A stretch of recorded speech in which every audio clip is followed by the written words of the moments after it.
Deus Espírito Santo. Esse é o tema da nossa lição de número 8, que será estudada nesse próximo domingo, dia 22 de fevereiro do ano 2026. Todas as nossas igrejas aqui no Brasil estarão estudando esta lição maravilhosa que você está vendo aqui em primeira mão no nosso canal. Então, se você é amante da Escola Bíblica Dominical, se você ama a poderosa Palavra de Deus, você está no lugar certo, porque aqui nós vamos degustar, nós vamos comer esse pão quentinho, diretamente do coração de Deus para o nosso coração, através da ministração da nossa Escola Bíblica Dominical. E se você é professor da Escola Bíblica, aqui você vai poder já preparar a sua lição para no domingo você fazer bonito com a sua classe, tá bom? Então vamos lá, vamos para o nosso textuário que nos diz: E eu rogarei ao Pai, e ele vos dará outro Consolador, para que fique convosco para sempre. Evangelho de João, capítulo 14, versículo de número 16. A nossa verdade prática nos diz: o Espírito Santo é a terceira pessoa da Trindade, plenamente divino, atuando como consolador, ensinador e santificador da igreja. Agora nós vamos para a nossa leitura bíblica em classe, que está no livro do Evangelho de João, capítulo 14, versículo 25 até o 31. Diz assim: amados, a santa e poderosa palavra de Deus.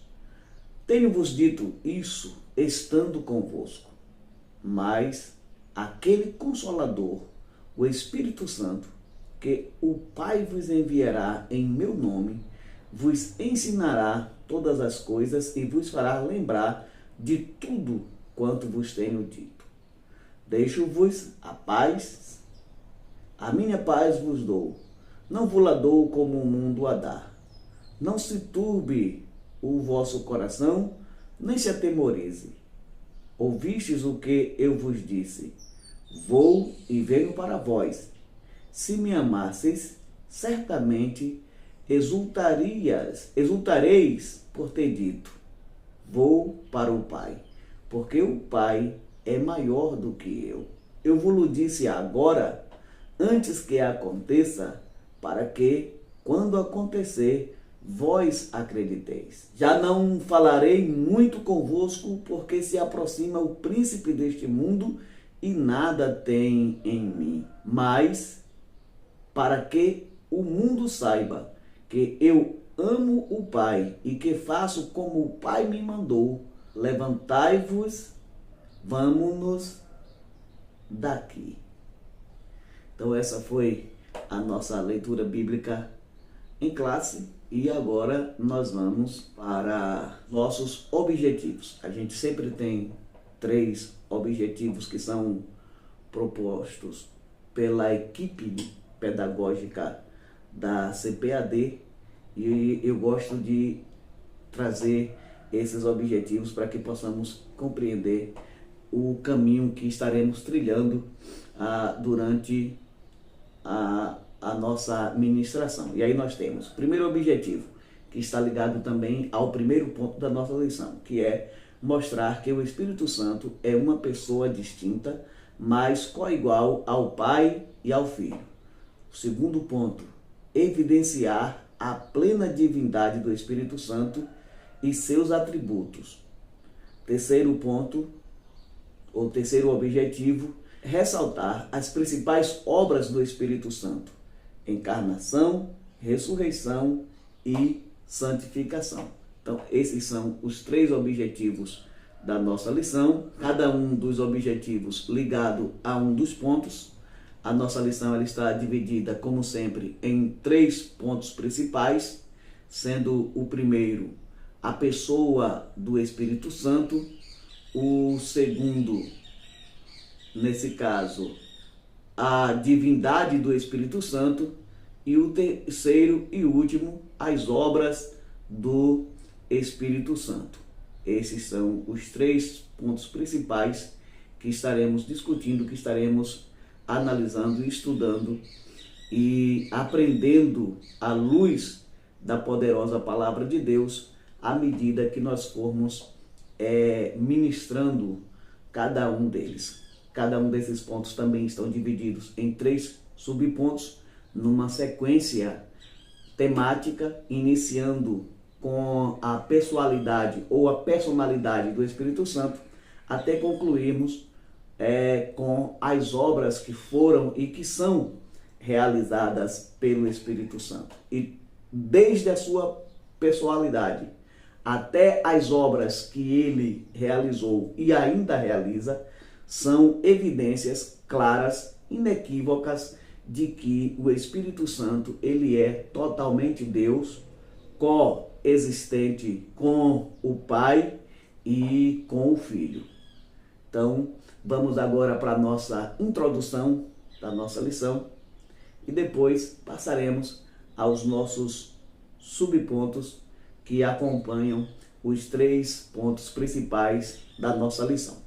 E na nossa introdução, o comentarista diz o seguinte: o Espírito Santo é uma pessoa divina, não uma força impessoal ou mera influência espiritual. Ele é o Consolador prometido que procede do Pai e do Filho. Nós temos aí uma referência, que é o Evangelho de João, capítulo 14, versículos 25 ao 31, que foi exatamente a nossa leitura bíblica em classe. Ele é plenamente Deus, a terceira pessoa da Santíssima Trindade.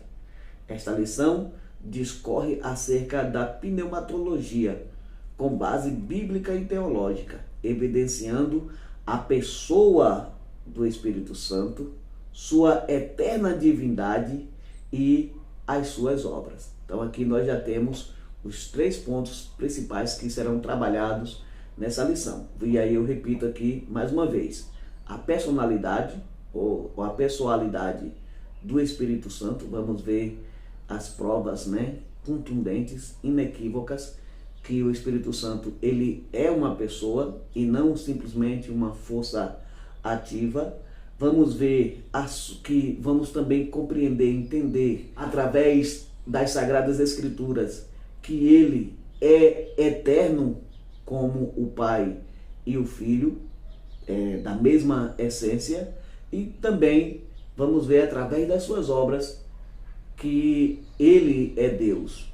Aliás, essas obras só foram realizadas e só são realizadas com eficácia plena, exatamente porque ele é Deus. Do contrário, ele seria incapaz de realizá-las. Nesta lição, nós teremos um papel apologético, pois o principal foco aqui é fazer uma defesa da pessoalidade ou da personalidade do Espírito Santo, e nós faremos isso demonstrando as características pessoais que são atribuídas a ele. Também faremos isso demonstrando os atributos que são exclusivos, inerentes da pessoa de Deus e que também são empregados ao Espírito Santo. E, mais uma vez, repito, seguindo aquela mesma linha de sequência, as suas obras que só poderiam, ou ainda, como ele ainda faz, só podem ser realizadas pelo próprio Deus. Do contrário, no caso, essas obras se tornam impossíveis de serem realizadas pelo Espírito Santo se por acaso ele não fosse Deus, como as Sagradas Escrituras diz que ele é. Tá bom? Então vamos agora para o nosso primeiro ponto, que traz o tema, a pessoa do Espírito Santo. E aí nós temos o primeiro subponto, que traz o tema, o Espírito Santo é uma pessoa. E o nosso comentarista diz o seguinte: o Espírito não é uma força impessoal, uma energia ou uma influência, mas o próprio Deus. Ele é a terceira pessoa da Trindade. Ele age com autonomia, exercendo funções próprias de uma pessoa.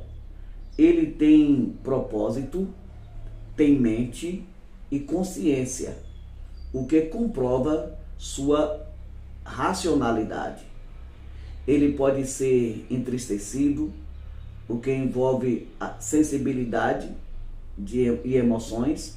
Ele ensina e faz lembrar, o que demonstra sua inteligência e comunicação consciente. Ele guia os crentes, função que exige entendimento e relacionamento. Ele distribui os dons soberanamente, o que confirma sua vontade em ação. Ele fala com clareza, chama pessoas e designa tarefas, que são ações de uma pessoa divina. E o nosso comentarista conclui dizendo: negar sua pessoa é mutilar a Trindade. Nós estamos olhando para os fenômenos que denotam que um ser é um ser pessoal. Uma pessoa, ela é descrita como sendo, primeiro, dotada de razão, sentimento, personalidade, capacidade para se relacionar com outras pessoas e com o mundo ao seu redor, ou seja, com o mundo externo a si mesmo. Uma pessoa, ela possui identidade única, experiências, valores éticos e morais. Essa pessoa, ela faz escolhas baseadas nesse senso de valor moral, ético, espiritual. E também uma pessoa, ela é sempre carregada de emoções. Nesse sentido, nós podemos dizer que uma pessoa, ela exerce sua vontade, ela age de modo autônomo, ela reflete sobre si mesma, ou seja, ela tem autoconhecimento e compreende exatamente qual é o seu papel no mundo no qual ela está envolvida, ou no mundo no qual ela está inserida. E conforme nós vimos na nossa lição, o nosso comentarista, ele atribui todas essas qualidades, todas essas habilidades à pessoa do Espírito Santo. Como nós vimos aqui, no caso, o nosso comentarista, e aqui agora eu destaco, ele diz que, no caso, o Espírito Santo, ele tem propósito e mente. Nesse caso aqui, mente fala de razão e consciência, o que comprova a sua racionalidade, ou seja, ele é um ser racional. E aí nós temos a referência de Romanos capítulo 8, versículo 27. Nós vimos aqui o nosso comentarista apontando para o fato de que ele pode ser entristecido, portanto ele tem emoção. Efésios capítulo 4, versículo 30.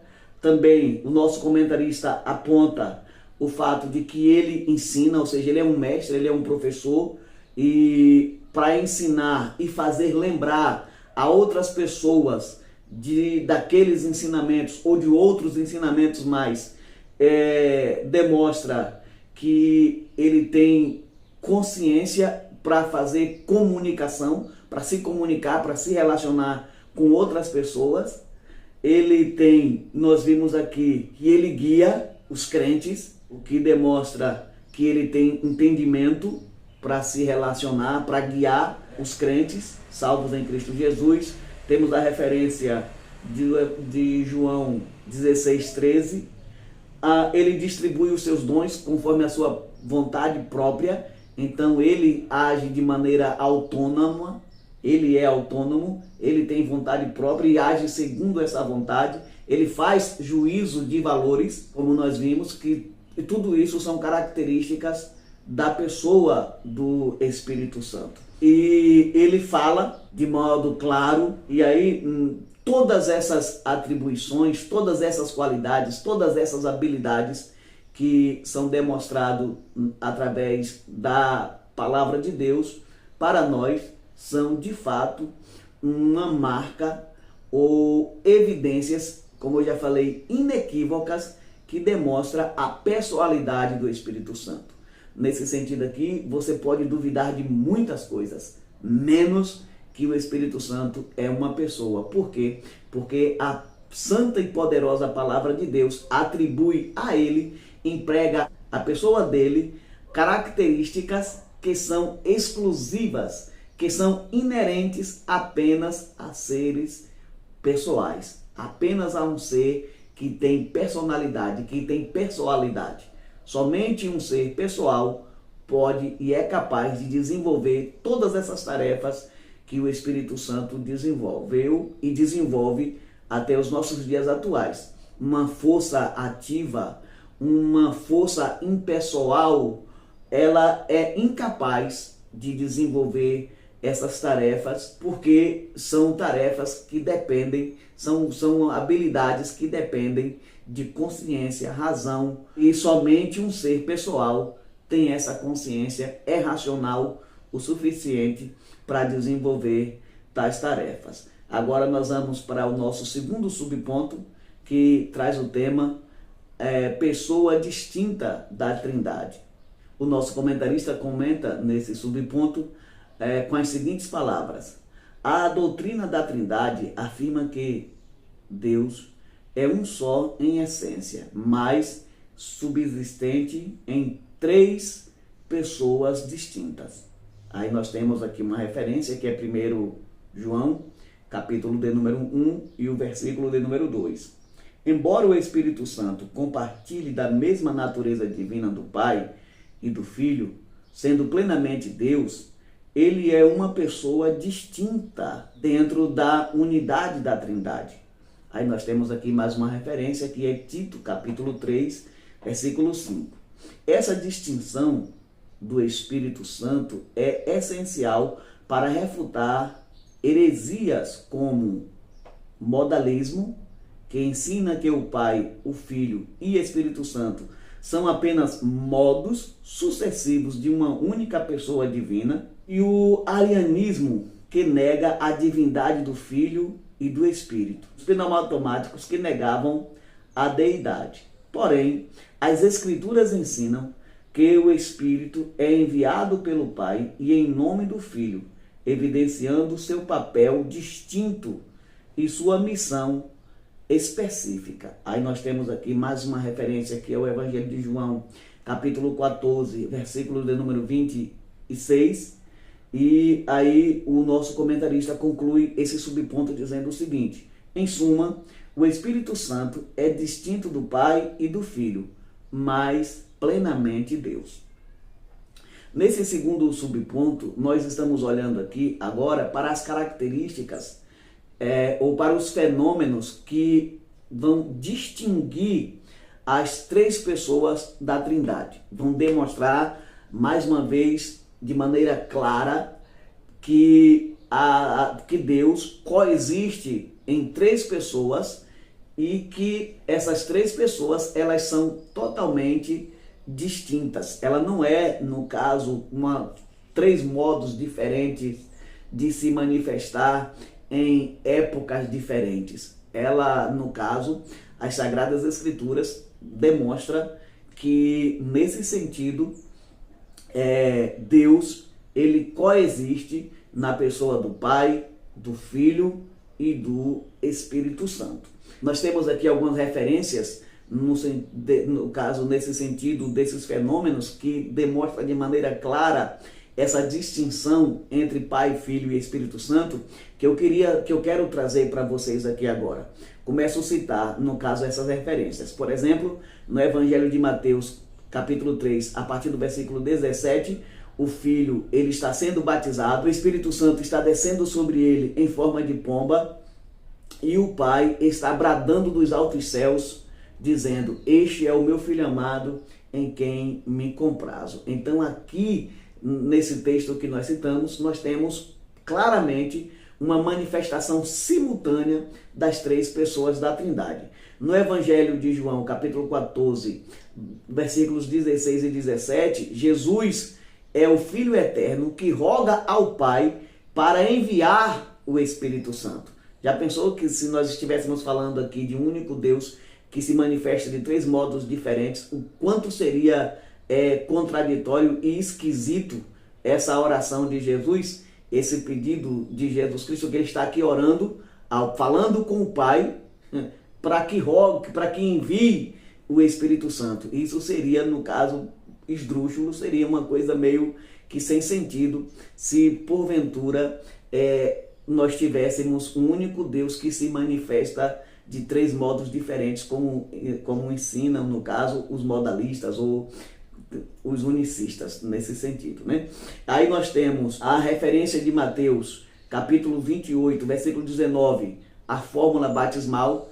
A autoridade ali são três nomes, no caso, que nos dá a autoridade para batizar os novos convertidos, no caso, os novos crentes, né? Que o batismo ele é feito em nome do Pai, do Filho e do Espírito Santo. 2 Coríntios, capítulo 13, versículo também 13, na bênção apostólica, como é conhecida, né? Nós temos ali a citação das três pessoas da Trindade, que a graça vem de Jesus, no caso, o amor vem do Pai e a comunhão vem do Espírito Santo. Nós temos também Romanos capítulo 8, dos versículos 26 e 27, o Espírito intercede por nós ao Pai. 1 Coríntios capítulo 12, versículos 4 ao 6, o Espírito, o Senhor Jesus e o Pai são distintos na diversidade dos dons, de ministérios e de operações. Efésios capítulo 4, do versículo 4 ao 6, há um corpo que é a igreja, um só Espírito, um só Senhor que é Cristo, e um só Deus e Pai. Hebreus capítulo 9, versículo 14, Jesus é oferecido ao Pai pelo Espírito Eterno. E 1 Pedro capítulo 1, versículo 2, nós somos eleitos na presciência do Pai, em santificação do Espírito Santo, para a obediência e expersão do sangue do Filho. Então, nesse sentido, nós podemos observar que nós temos aqui uma gama de textos com pelo menos 5 autores ou 5 escritores diferentes que vão em vários momentos, em várias vezes, demonstrar que já naquele momento o próprio Jesus se identificava como a segunda pessoa da Trindade, como o Filho eterno de Deus, e o próprio Jesus demonstrava aos seus discípulos que havia essa distinção entre o Pai, entre o Filho e o Espírito Santo. E era assim que os apóstolos criam, e por isso nós temos aqui esses vários textos, como eu já falei, de pelo menos 5 escritores diferentes que vão apontar nessa direção. Mais uma vez eu vou repetir nesse sentido, assim como a pessoalidade, né? A personalidade do Espírito Santo é demonstrada de maneira clara e inequívoca através da palavra de Deus, a sua distinção também com o Pai, ela é demonstrada de modo a não restar dúvida alguma sobre essa questão. Então, todos esses textos aqui, né, todos esses escritores, eles vão apontar exatamente para a mesma direção. Aqui nós temos uma segunda questão nesse subponto, que eu quero abordar de maneira rápida para o nosso comentário não ficar muito grande, muito enfadonho nesse sentido. E aí que é, no caso, essas 3 seitas que surgiram entre os séculos 3 e 4. Primeiro nós temos aqui os modalistas, né, que são também conhecidos como sabelianismo. Isso porque esses modalistas, eles são discípulos, né, ou são seguidores de um teólogo da igreja que viveu no século 3, chamado Sabélio.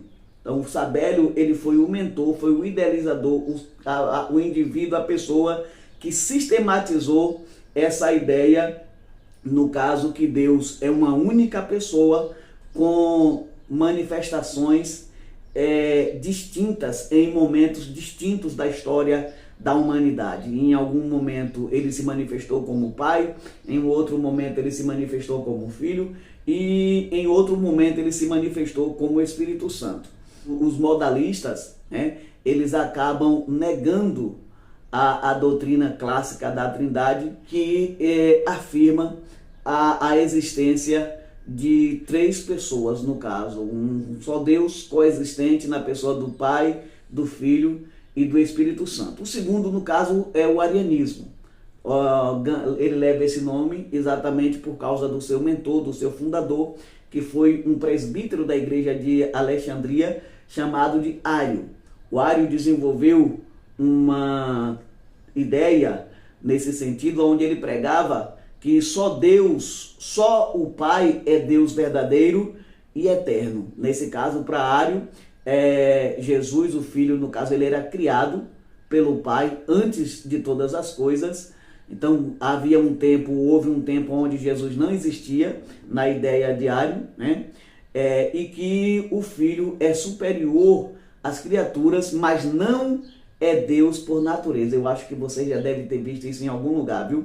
E o Espírito Santo, nesse caso, também seria subordinado e derivado, uma espécie de criação do Filho, e subordinado em hierarquia ao Pai e o Filho. E aí, por fim, nós temos o pneumatomaquismo, que, no caso, também teve origem no século IV, posterior ao arianismo, que teve como seu mentor o Macedônio I, que era o patriarca da igreja de Constantinopla. Nós tivemos pelo menos 2 concílios que refutaram essas heresias com muita veemência, e foi o concílio de Nicéia, que aconteceu no ano de 325 depois de Cristo. Nós vamos falar um pouco sobre isso depois.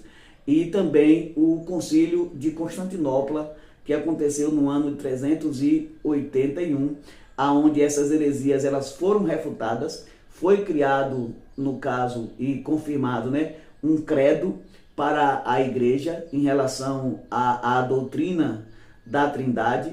Esses hereges, eles foram expulsos do rol de membro da igreja. E aqui me chama a atenção o fenômeno de que esses inimigos do Espírito, ou inimigos de Deus, aliás, a palavra pneumatômacos, de fato, significa inimigo ou oposição ao Espírito. Então aqui nós temos esses grupos que se colocaram como inimigo de Cristo, inimigo do Espírito, e que foram refutados veementemente pela igreja. E aí o que acontece? O que me chama a atenção aqui? É que, na verdade, esses grupos, eles não eram grupos externos à igreja. Eles não eram grupos de fora da igreja. Pelo contrário, nós vimos aqui um teólogo muito influente, como o Sabélio. Nós vimos aqui um presbítero da igreja de Alexandria, no caso do Ário, e no caso o patriarca da igreja de Constantinopla, o Macedônio I, como os mentores dessas heresias. Isso significa muito para nós. Nem todo mundo que está no nosso meio, nem todo mundo que anda conosco, de fato são filhos de Deus, de fato são crentes salvos em Cristo Jesus. Eu não sei dizer exatamente por qual razão, qual o motivo esses indivíduos acabaram trilhando esse caminho, acabaram desenvolvendo essas heresias, mas o fato é que nem todo mundo que está em nosso meio são pessoas da nossa fé. São pessoas que compartilham conosco a nossa fé. E isso foi um perigo para a igreja naqueles primeiros séculos ali, século III, século IV, né, depois de Cristo. Aliás, bem antes disso, já tinha algumas controvérsias que eram extremamente perigosas para a igreja de Jesus Cristo. E assim, essas heresias que nós vimos aqui, elas tiveram as suas origens há dezenas de séculos atrás, antes de nós. Contudo, todavia, elas ainda permanecem, elas ainda vivem através de alguns grupos religiosos que estão no nosso meio e que se dizem cristãos e que, em certa medida, acabam influenciando e desvirtuando muitas vidas de alcançarem a salvação através de nosso Senhor e Salvador Jesus Cristo. Então, ainda continua sendo uma luta da igreja combater essas heresias e demonstrar de maneira clara, como nós estamos fazendo aqui, o que diz as Sagradas Escrituras, tanto em relação à pessoa do Espírito Santo, que estamos trabalhando nessa lição de agora, como em relação à pessoa do Pai e também a pessoa do Filho. Agora nós vamos para o nosso terceiro subponto, ainda do segundo ponto, que traz o tema o Consolador Prometido. Aqui o nosso comentarista diz o seguinte: Jesus prometeu aos discípulos um divino companheiro. E aí ele traz aqui uma citação do texto de João 14,16. Ele diz: e eu rogarei ao Pai, e ele vos dará outro consolador para que fique convosco para sempre. A palavra consolador é tradução do grego paracleto, que significa aquele que encoraja e conforta, e ajudador, que auxilia na necessidade, e ainda advogado, que intercede ou defende alguém perante uma autoridade. O vocábulo paracleto aparece 5 vezes nas Escrituras de João, referindo-se tanto ao Espírito Santo como a Cristo. E aí nós temos aqui as referências do Evangelho de João 14,16, 26, 15, 26, 16, 7 e 1 João 2, 1. Aqui nesse sentido, apenas o texto de 1 João 2, 1 vai se referir a Cristo como Paracleto. Os demais, todos eles se referem à pessoa do Espírito Santo. Mas isso é só um detalhe. Nesse contexto, o Espírito Santo é chamado de outro Consolador, que é mais um ponto que precisa ser discutido aqui nesta lição. Isto é, alguém da mesma natureza que Jesus. O Espírito Santo, portanto, não é inferior ao Filho, mas assume o papel da presença permanente de Deus na vida dos crentes. E aí nós temos aqui 2 questões a serem trabalhadas. A primeira, apontada pelo nosso comentarista, é o termo paracleto, que é um termo que já designa uma das funções do Espírito Santo, como consolador, ajudador, advogado, sustentador, orientador, guia. Tudo isso já está, no caso, inserido no conceito de paracleto, que nós traduzimos como consolador. A outra questão a ser observada aqui é o fato de Jesus identificar o Espírito Santo como outro consolador, ou seja, ele mesmo, o próprio Jesus, ele já era um paracleto, né? E aí ele vai mandar outro paracleto, outro consolador. E o termo que nós temos aqui para outro, o termo grego é allos, que vai trazer o sentido, que traz o significado de outro do mesmo tipo, outro da mesma essência.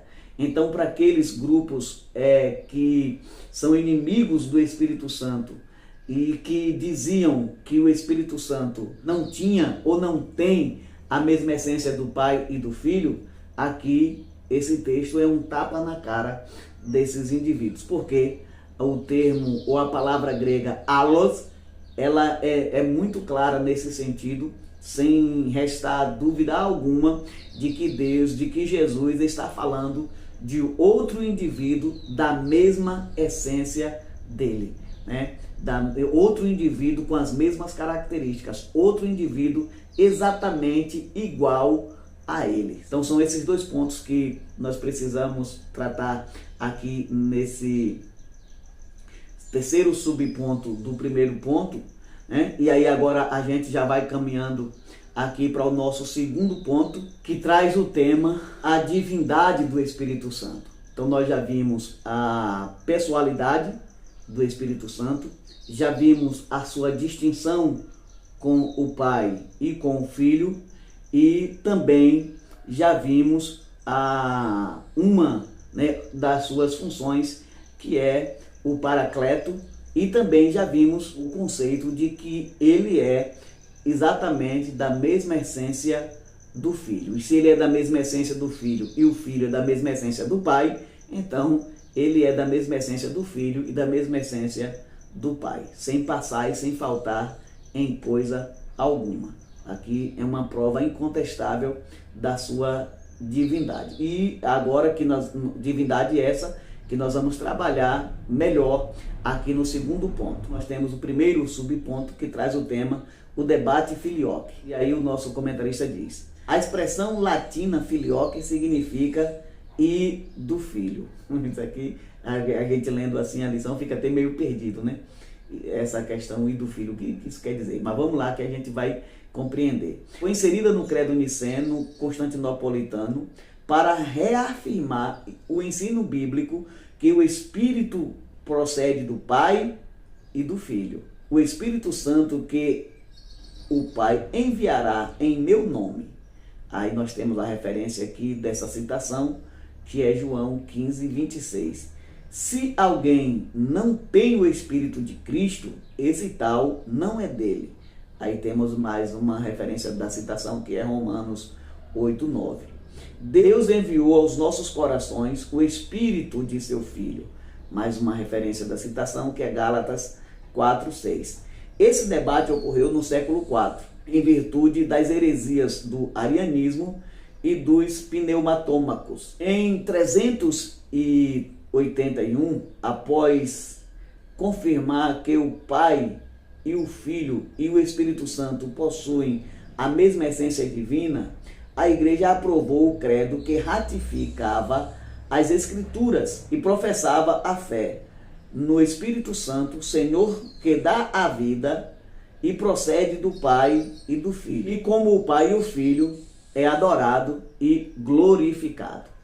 Então, aqui, o nosso comentarista, ele começa o debate com a questão do filioque, porque havia uma discussão, como nós já vimos, o arianismo e os pneumatômacos, eles tinham umas ideias esdrúxulas, né, meio esquisita em relação à pessoa do Espírito Santo. E aí, como eu já falei, foi necessário que a igreja se reunisse em concílios e debatesse exaustivamente, à luz da poderosa palavra de Deus, de modo a refutar essas heresias de maneira que não restasse nenhuma dúvida. E isso aconteceu, como nós já vimos, em Nicéia 325 e em Constantinopla 381. Mas a grande questão aqui é que, nesse sentido, quando o nosso comentarista ele vai trazer a ideia dessa comprovação de que o Espírito Santo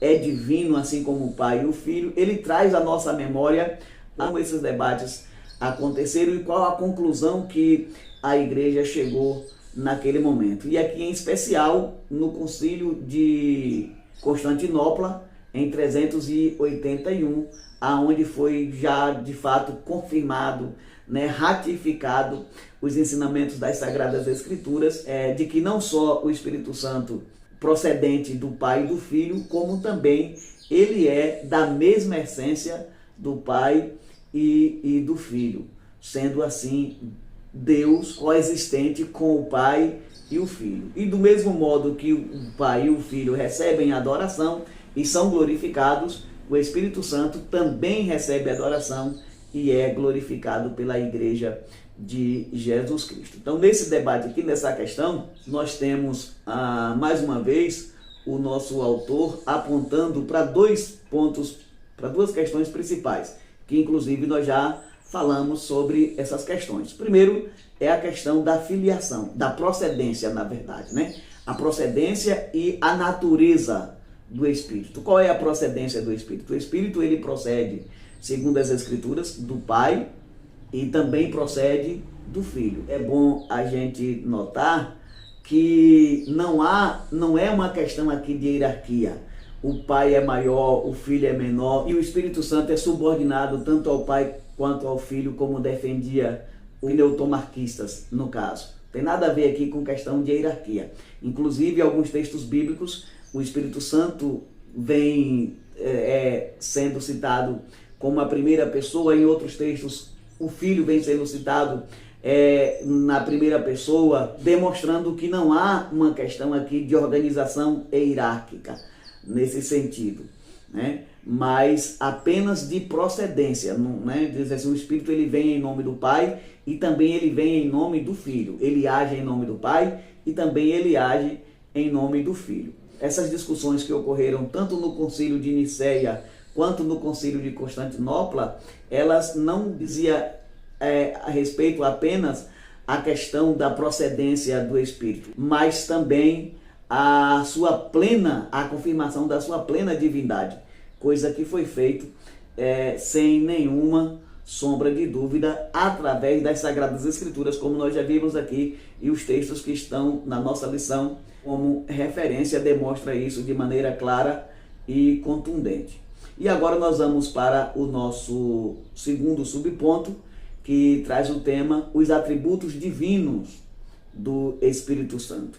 Nosso comentarista diz o seguinte: todos os atributos divinos do Pai e do Filho podem ser igualmente relacionados com o Espírito Santo, tais como onipotência, e aí nós temos, segue o nosso comentarista, o Consolador tem pleno poder sobre todas as coisas. Aí nós temos a referência de Lucas, capítulo 1, versículo 15, e Romanos, capítulo 15, versículo 19. Onisciência, não existe nada além do seu conhecimento. Temos aqui a referência de Atos, capítulo 5, 3 e 4, que é um clássico nas nossas igrejas. 1 Coríntios, capítulo 2, versículos 10 e 11. A onipresença, não há lugar algum onde se possa fugir da sua presença. Nós temos aqui um outro clássico, que é o Salmo 139, dos versículos 7 ao 10.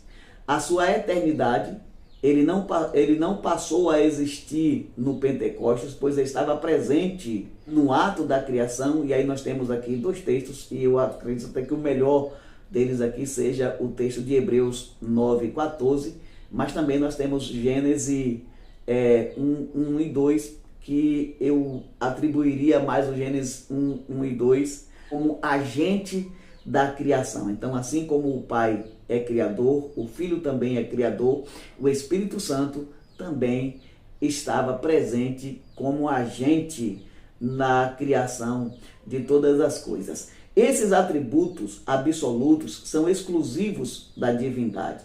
Tais virtudes são de modo inequívoco evidências da deidade do Espírito Santo. Essas características lhes são inerentes, não lhe foram agregadas nem conferidas. A terceira pessoa da Trindade possui a mesma essência do Pai e do Filho.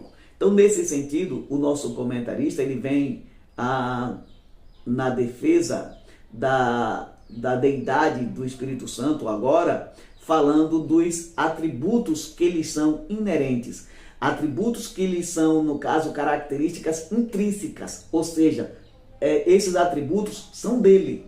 Não é que foi conferida a ele por alguém, mas esses atributos fazem parte da natureza dele. Ou seja, ele é onipotente, né? E para tratar aqui dessa onipotência, eu quero trazer um segundo texto que o nosso comentarista não traz, mas eu acho que é importante, que é Jó capítulo 34, capítulo 33, versículo 4, quando Jó diz: o Espírito de Deus me fez e o sopro do Todo-Poderoso me deu vida. Ou seja, Jó, ele coloca o Espírito Santo, né? Ou ele reconhece a pessoa do Espírito de Deus, que é o Espírito Santo,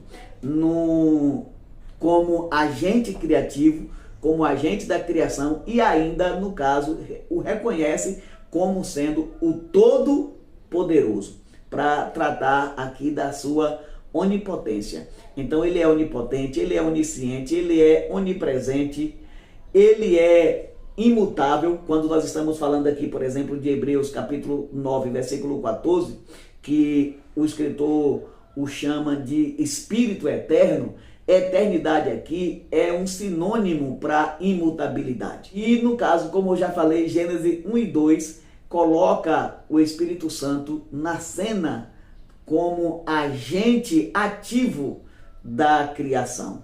Então, todos os atributos que são inerentes, que são intrínsecos da pessoa de Deus, as Sagradas Escrituras também, no caso, emprega a pessoa do Espírito Santo. Então, assim, por tudo que nós já vimos aqui nessa lição até o momento, eu acho que só um déspota, só mesmo um tolo, uma coisa assim, para ainda continuar resistindo, no caso, a deidade e a pessoalidade do Espírito Santo. Nós vamos ver aqui mais algumas questões que são bastante relevantes nesse sentido, alguns pontos que vão trazer mais luz para esse sentido, mas o que nós já comentamos aqui e os textos que nós já analisamos, que nós já vimos, eu acredito ser suficiente para deixar, no caso, provado, sem restar dúvida alguma, que o Espírito Santo é um ser pessoal e não uma força ativa qualquer. O Espírito Santo é da mesma essência do Pai e do Filho, por isso ele procede do Pai e do Filho, por isso ele fala em nome do Pai e do Filho, e representa o Pai e o Filho nos nossos corações. Aliás, Jesus disse que aquele que cresce nele, ele e o Pai viria para esse indivíduo, para essa pessoa, e faria nele morada. E como é que o Pai e o Filho está morando em nós? O Pai e o Filho está morando em nós através da pessoa do Espírito Santo. Então, aqui não resta dúvida alguma sobre a pessoalidade e a divindade do Espírito Santo. Mas nós vamos prosseguir a nossa lição. Vamos agora para o terceiro ponto do segundo subponto, que vai falar sobre os símbolos do Espírito. E aí nós temos, no caso aqui, o nosso comentarista diz: os principais símbolos representativos do Espírito Santo são: o primeiro, fogo, que nesse sentido utilizado para retratar o batismo no Espírito Santo, Atos 2:3, simboliza pureza e, no caso, também a presença e o poder de Deus. Aí nós temos o segundo símbolo, que é o da água. O Espírito Santo flui da palavra como águas vivas que refrigeram o crente e o reveste de poder. Aqui nós temos a referência de João 7:37 ao 39, está naquele texto onde Jesus diz: quem tem sede, vem a mim e beba. E aí o evangelista declara dizendo que essa palavra de Jesus estava relacionada à pessoa do Espírito Santo, que seria essa água viva, né, que fluiria e que estaria e que está, no caso, presente no coração do crente. E aí nós temos o terceiro símbolo, que é o vento, se refere à natureza invisível do Espírito. Nós temos aqui João 3:8, é aquele texto onde Jesus diz que aquele que são guiados pelo Espírito não se sabe nem de onde ele vem nem para onde vai. E aqui tem uma questão que eu quero comentar que é interessante. Quando nós encontramos textos como esse aqui, por exemplo, nós vamos para a etimologia da palavra. A palavra pneuma, ela vem da raiz pneu, que significa vento ou sopro, alguma coisa assim nesse sentido. Só que, nesse caso aqui, a intenção dos autores bíblicos é simplesmente demonstrar a natureza invisível do Espírito Santo. O Espírito Santo é invisível, não pode ser visto a olho nu. E como é que nós vamos, dentro desse nosso mundo físico, dentro do nosso espaço e do nosso tempo, explicar um ser como o Espírito Santo? No caso, não teria outra palavra que seria mais adequada do que pneuma para falar da pessoa do Espírito. Aliás, esse mesmo termo pneuma é usado para a pessoa do Pai. Quando Jesus diz que Deus é Espírito, ali a palavra que aparece ali é pneuma. Então, nesse caso, o Pai também seria uma força ativa? Claro que não. O vento, ele é um símbolo do Espírito Santo simplesmente para demonstrar a sua invisibilidade. E não pode ser visto a olho nu, não pode ser visto com os olhos carnais. No Pentecostes é representado pelo som como de um vento. Aí nós temos Atos 2:2. Aí nós temos o quarto símbolo, né, do Espírito Santo, que é o óleo, usado para a luz e a unção. Simboliza a consagração do crente para o serviço e a iluminação para o entendimento das Sagradas Escrituras. Em relação ao símbolo do óleo, eu fiz uma pesquisa para compreender melhor, no caso, esse símbolo, e na pesquisa que eu fiz, eu identifiquei que nós chegamos à conclusão de que o óleo é um símbolo do Espírito Santo por inferência. Os textos das Sagradas Escrituras, como nós estamos vendo aqui, de 2 Coríntios, capítulo 1, versículo 21 e 22, 1 João 2, 20 e 27, nesse caso, e outros textos mais, porque não são apenas esses dois que nós temos aqui na nossa referência da lição, mas nós vamos chegar a essa conclusão utilizando o método da inferência. Por quê? Porque eles vão falar sobre a unção. E quando a gente vai para o Antigo Testamento, no caso, a unção, ela era feita através do óleo, através do azeite. Então, por essa razão, todas as vezes que os textos das Sagradas Escrituras vão falar ou falam desse fenômeno da unção, né, do crente que foi ungido pelo Espírito Santo ou ungido por Deus, nós vamos inferir que esse Espírito, para demonstrar a ação no ato dessa unção, ele é também simbolizado no óleo. E aí nós temos aqui um último símbolo, que é o quinto, né, que o nosso autor cita, que é a pomba. O Espírito Santo desceu sobre Jesus em forma de pomba. Mateus capítulo 3, versículo 16. É símbolo da paz e da mansidão. E aí cada símbolo atua como figuras para a compreensão do caráter e da atuação do Espírito Santo. Aliás, a própria palavra Espírito Santo também, apesar de que santo não seria um símbolo, mas a própria expressão que a gente utiliza, Espírito Santo, já denota o seu caráter de santidade. Denota, no caso, o seu caráter moral, os seus princípios moral, éticos e espirituais, que são extremamente elevados. E, aliás, eu desconheço um ser que seja mais sensível do que o Espírito Santo. Ele só habita no coração do crente. Ele só habita em nossas casas, ele só está conosco enquanto ele vê verdade e pureza em nossas almas, em nossos corações.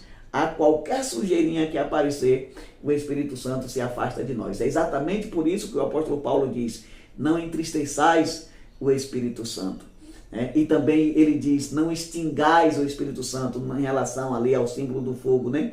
Por quê? Porque ao mínimo sinal de sujeira, de queda espiritual, o Espírito Santo ele vai se afastar do coração do crente, no caso, porque ele é santo, a sua natureza é santa e ele é muito sensível. Mas aqui nós temos ainda um sexto símbolo que o nosso autor não comenta, mas eu quero comentar, que é, no caso, o símbolo do selo. O Espírito Santo também, nesse sentido, ele é o selo que garante a nossa salvação. Quando nós aceitamos a Cristo como Senhor e Salvador das nossas vidas, nós fomos selados, fomos marcados, fomos ferrados com o selo do Espírito. Isso, no caso, denota o nosso pertencimento. Nós pertencemos ao Pai, nós pertencemos a Cristo, nós somos servos do Pai, nós somos servos de Cristo, somos escravos de Deus, somos escravos do nosso Senhor e Salvador Jesus Cristo. E quem é que, no caso, marca, quem é que demonstra esse nosso pertencimento? O selo do Espírito, aleluias, com o qual nós fomos selados. E também esse selo, ele simboliza, ele é a garantia da nossa salvação. Aleluias, né? E assim nós vamos agora prosseguir para o nosso terceiro e último ponto da nossa lição, que traz o tema as obras do Espírito Santo. Nesse terceiro ponto, o nosso primeiro subponto traz o tema o Espírito Santo e a encarnação. A encarnação do Filho de Deus revela o papel do Espírito Santo como agente divino na concepção de Jesus.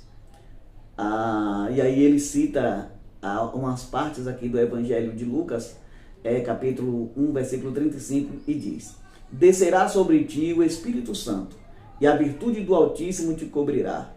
O santo que de ti há de nascer será chamado Filho de Deus. O Espírito Santo, em união com o poder do Pai, atua de modo sobrenatural no ventre de Maria. Embora Jesus tenha sido concebido pelo Espírito Santo, aí nós temos aqui a referência de Mateus 1,18, ele é filho do Pai, pois foi gerado na eternidade. Nós temos aqui a referência de Miqueias, capítulo 5, versículo 2, e Evangelho de João 1:1, que nós já vimos também no comentário que fizemos sobre o Logos Divino. O evento, nesse caso o evento da concepção de Jesus, é uma ação trinitária. O Pai envia o Filho, Gálatas 4:4, o Filho assume a forma humana, Efésios 2:7, e o Espírito realiza o milagre da concepção. Nesse segundo subponto, nós temos pelo menos 4 questões a serem abordadas, a serem destacadas de acordo com as palavras do comentarista. A primeira, no caso, é que o nosso comentarista ele destaca ou ele apresenta o Espírito Santo como sendo o agente responsável pela concepção miraculosa e encarnação do Verbo. A primeira questão a ser destacada aqui é que o nosso comentarista apresenta o Espírito Santo como o agente responsável pela concepção miraculosa do Verbo ou do Logos. É ele quem executa todo o processo, é ele quem miraculosamente gera a criança no ventre de Maria. E aqui tem um detalhe que o nosso comentarista aponta, que foi o Espírito Santo quem gerou a criança. Porém, Jesus, ele é tido ou ele é chamado de Filho de Deus. Ou seja, ele é o Filho eterno do Pai, porque ele não passou a existir quando a criança foi gerada no ventre de Maria. Ele já existia antes da fundação do mundo. O que o Espírito Santo fez nesse sentido foi gerar o corpo no qual o Verbo ou Logos Divino desceu do céu e encarnou. E isso não muda, no caso, o fato de que ele continua sendo o Filho eterno de Deus. O segundo ponto a ser destacado é que a palavra que nós temos aqui gerado do Pai, o Filho como sendo Filho eterno gerado do Pai, ela não pode ser compreendida na sua forma literal. Isso porque, no caso, nós estamos diante de uma metáfora, é um conceito, é um texto metafórico. É porque, nesse sentido, à luz da palavra de Deus, nós podemos afirmar categoricamente que nunca houve um tempo onde Jesus Cristo não era. Nunca houve um tempo onde o Logos Divino deixou de ser ou passou a ser. Ele sempre foi o Logos Divino, ele sempre foi o Filho eterno do Pai, sem nunca mudar essa posição. A terceira questão que nós precisamos abordar aqui é o aparecimento simultâneo das 3 pessoas da Trindade. Nós já falamos um pouco sobre isso no primeiro capítulo da nossa revista, mas agora ele aparece de novo, né? Aqui, no caso, o Pai envia o Filho, no caso, encarna e se faz homem, e o Espírito Santo é o agente, no caso, dessa concepção miraculosa. Mais uma vez, nós temos aqui um texto que nos apresenta, que nos traz uma aparição simultânea das 3 pessoas da Trindade. E o último e quarto ponto ou questão que a gente precisa anotar é que esse ato da concepção e encarnação são evidências da divindade do Espírito Santo. Por quê? Porque eu falei no início que as obras que o Espírito Santo realizou e as obras que ele ainda realiza são obras que só podem ser executadas pela pessoa do próprio Deus, como, por exemplo, gerar e fazer o Filho encarnar. Você já imaginou o anjo Miguel fazendo esse papel? O anjo Gabriel fazendo esse papel? Não dá, porque aqui nenhum outro ser, nenhuma outra figura, em cima nos céus ou embaixo na terra ou debaixo da terra, seria capaz de realizar essa proeza que é, no caso, fazer esse milagre dessa concepção virginal do Filho e também atuar no processo, atuar diretamente no processo de encarnação do Verbo. Aqui é uma ação Aqui é um trabalho que apenas Deus pode fazer, o que, no caso, acaba sendo uma evidência, ou mais uma evidência, da deidade ou da divindade do Espírito Santo. E aí nós vamos agora para o nosso segundo subponto, do terceiro e último ponto, que traz o tema o Espírito Santo e a ressurreição. Então nós vimos aqui que, primeiramente, ele foi o agente direto na concepção miraculosa e na encarnação do Verbo, e agora nós vamos ver a sua ação na ressurreição de Cristo. O nosso comentarista diz o seguinte: a vida e o poder sobre a morte são atribuições exclusivas de Deus. Nós temos aqui João 5:21. Nesse sentido, a ressurreição de Cristo é uma obra da Trindade. O Pai ressuscitou o Filho, Atos 2:24. O Filho declarou possuir poder para dar a sua vida e retomá-la. Ele próprio é a ressurreição. Aí nós temos a referência de João 10:18 e 11:25. E o Espírito Santo é o agente vivificador. E se o Espírito daquele que dos mortos ressuscitou a Jesus habita em vós, aquele que dos mortos ressuscitou a Cristo também vivificará o vosso corpo mortal pelo seu Espírito, que em vós habita. Romanos capítulo 8, versículo 11. Paulo atribuiu ao Espírito Santo a ação direta na ressurreição e afirma que esse mesmo Espírito habita nos crentes, garantindo-lhes a ressurreição final, uma ação que apenas Deus é capaz de executar. E aí nós temos Efésios capítulo 1 e os versículos 13 e 4. A atuação do Espírito Santo nessa obra comprova sua plena divindade. Aqui nesse segundo subponto, onde nós tratamos do Espírito Santo e a ressurreição, nós temos duas questões que precisam ser levantadas para serem debatidas aqui no nosso comentário. Primeiro, o nosso comentarista ressalta a participação da Trindade no processo de ressurreição de Cristo. Ele coloca no caso, ele afirma que o Pai ressuscitou o Filho, e isso está registrado no livro de Atos, capítulo 2, versículo 24. O próprio Filho declara ter poder para dar a vida, a sua própria vida, e depois tomá-la de volta. Isso está no Evangelho de João, capítulo 10, 18 e 11, 25. E no caso, o Espírito Santo é declarado como o agente responsável pela ressurreição de Cristo. E aí tem uma questão aqui que é importante. Tudo que nós vamos atribuir ao Pai e ao Filho, sendo em relação aos atributos, personalidades, também vão ser atribuídas ao Espírito Santo. E nesse caso específico da ressurreição, aliás, não só da ressurreição, mas no caso da concepção miraculosa, a encarnação, o exercício do ministério terreno, a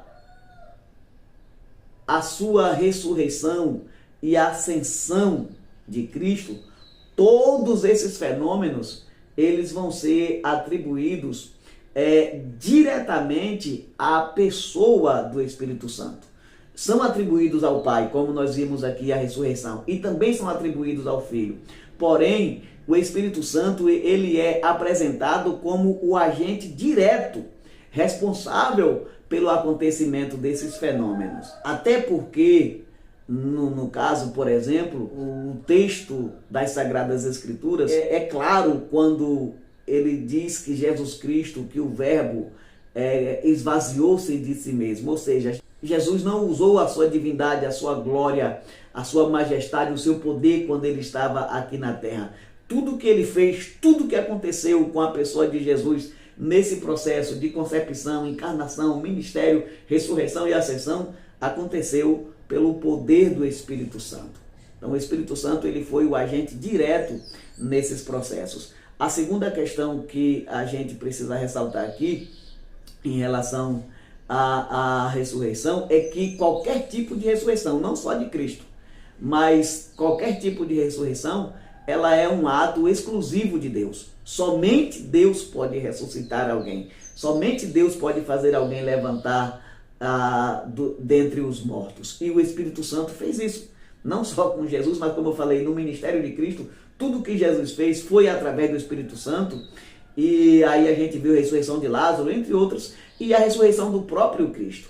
O que, no caso, mais uma vez, é uma evidência, é uma prova contundente de que o Espírito Santo não é uma mera força ativa, como uma corrente elétrica, como uma corrente de energia. O Espírito Santo é um ser pessoal e ele é coexistente com o Pai e o Filho. E ele é Deus, assim como o Pai e o Filho. E agora nós vamos para nossa terceiro e último subponto da nossa lição, que traz o tema o Espírito Santo e a santificação. Lembra que eu falei que algumas ações do Espírito Santo ele ainda faz? Algumas ele já fez, está lá no passado, né? Por exemplo, como nós já vimos, concepção, encarnação, ressurreição, ele já fez. Agora tem uma que ele fez e continua fazendo, que é, no caso, esse ato de santificação da igreja, esse ato de santificação do crente. O Espírito não apenas nos convence do pecado, João 16:8, mas também promove a transformação, 2 Coríntios, capítulo 3, versículo 18. Deus nos escolheu para vivermos em santidade.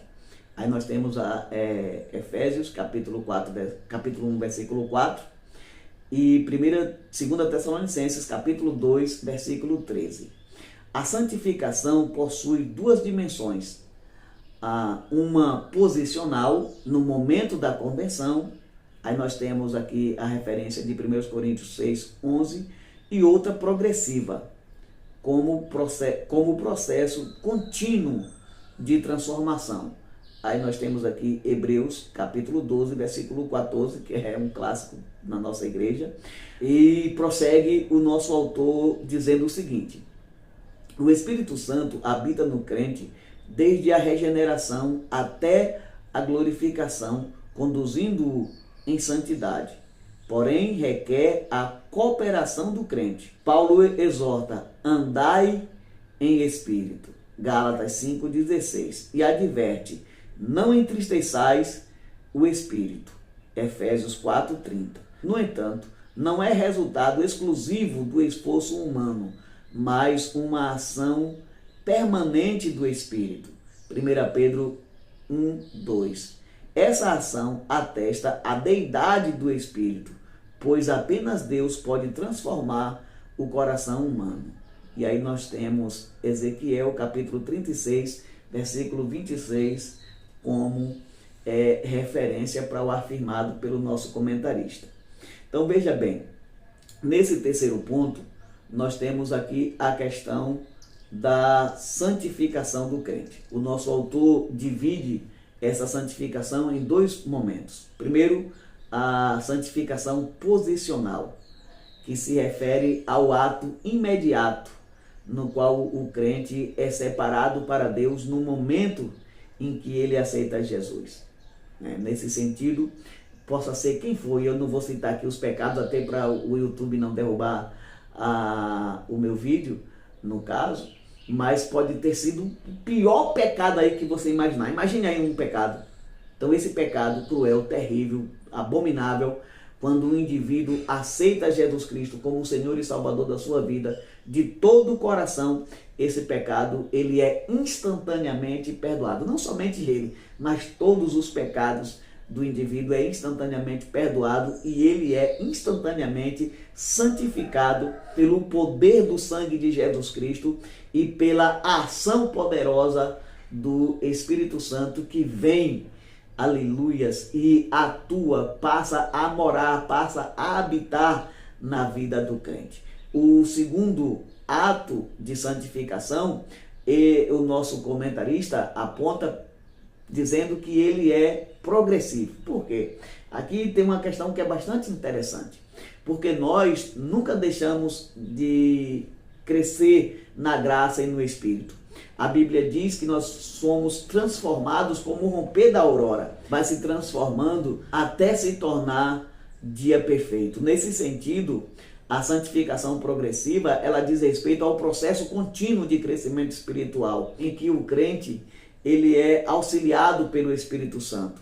Ele vai sendo transformado diariamente, se tornando, através dos ensinamentos, do estudo da palavra de Deus e de uma ação do Espírito, ele vai sendo transformado na imagem da pessoa de nosso Senhor e Salvador Jesus Cristo. Então aqui nós temos o processo de santificação posicional, que é instantâneo, aceitou Jesus, já foi perdoado, foi santificado, e o processo contínuo dessa santificação. A gente nunca pode parar, aleluias, no caminho. A gente nunca pode imaginar que vai chegar um tempo, vai chegar um momento em que nós podemos parar porque já fomos santificados o suficiente. Não, esse momento ele só vai acontecer quando nós chegarmos na glória.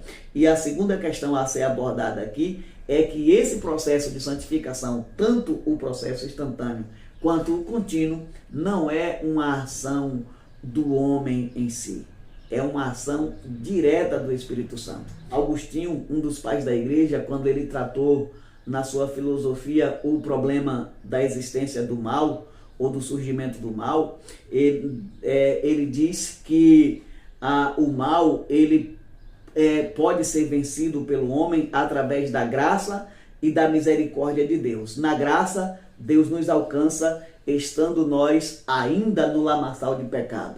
Na graça nós somos alcançados e resgatados por Deus de lá da podridão do pecado do mundo para vivermos para Ele. Aqui traz mais ou menos a ideia dessa santificação instantânea, no caso, né? Enquanto a misericórdia é a ação de Deus, é a força, é o auxílio que Deus nos dá para que possamos resistir ao pecado, resistir ao mundo, vencer a nossa natureza caída e continuarmos firmes, constantes na presença de Deus. Então é nesse sentido aqui que nós vamos falar, que nós vamos entender esse processo de santificação, tanto o processo posicional quanto o processo progressivo. Ambos são uma ação direta do Espírito Santo. A vontade de mudar, nesse sentido, o desejo de aceitar, a decisão de aceitar, de receber essa graça é nossa, mas é Deus que, através do seu Espírito, nos alcança com a sua graça, nos redimindo dos nossos pecados e com a sua misericórdia, nos fortalecendo e nos ajudando, nos auxiliando a vencermos, no caso, a nós mesmos e ao mundo e ao diabo. E assim permanecer numa vida contínua de santificação. Esse é o comentário da nossa lição. Essa semana eu não vou dividir em 3 partes, eu resolvi fazer tudo de uma vez só. Eu creio que ficou muito bom esse comentário, por isso eu peço a você, se você gostou desse comentário, dê aí o seu like, aperte aí o botãozinho de gostei, deixe o seu comentário, comente no meu vídeo. Eu peço para você comentar direto e você não comenta. Você que ainda não é inscrito no meu canal, se inscreva no meu canal e vamos crescer juntos nessa propagação, na anunciação do Evangelho de nosso Senhor e Salvador Jesus Cristo. E também não se esqueça de compartilhar esse vídeo com todos os seus contatos que gostam da Escola Bíblica Dominical e que amam estudar a santa e poderosa Palavra de Deus. Eu sou o pastor Elias Xavier. Esse é o nosso comentário da nossa lição da revista da Escola Bíblica Dominical e eu espero você no próximo vídeo. Um abraço e até lá!